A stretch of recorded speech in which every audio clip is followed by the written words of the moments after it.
আসসালামু আলাইকুম প্রিয় বন্ধুরা, আজকে আপনাদের সাথে ছোট্ট একটা ভিডিও শেয়ার করব। আপনারা হয়তো অনেকেই জানেন লন্ডনে এখন ফুল সামার চলতেছে। সো আমি যখন রাস্তা দিয়ে যাচ্ছিলাম দেখলাম যে এক দোকানে নারিকেলের ডাব বিক্রি করতেছে। তো আমি ওনাকে জিজ্ঞেস করলাম একটা ডাব কত। ও বললো যে 3 পাউন্ড। আমি বললাম যে 3 পাউন্ড, বাপরে বাপ, একটা নারিকেলের দাম 3 পাউন্ড, চিন্তা করা যায়? 3 পাউন্ড মানে হচ্ছে গিয়ে বাংলা টাকা 500 টাকা। সো কি করা, খেতে তো হবেই। তো আমি ছিলাম, আমার গিন্নিও ছিল। তো গিন্নিকে বললাম যে তুমি কি খাবা? ও বললো যে হ্যাঁ খাবো।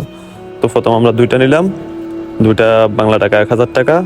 তারপর আমাদের কাছে দুইটাই ভালো লাগছে। এরপর আমি বললাম যে তোমার কাছে আর কয়টা আছে? ও বললো যে আরো 4টা আছে। আমি বললাম যে আমাকে 4টাই দিয়ে দাও।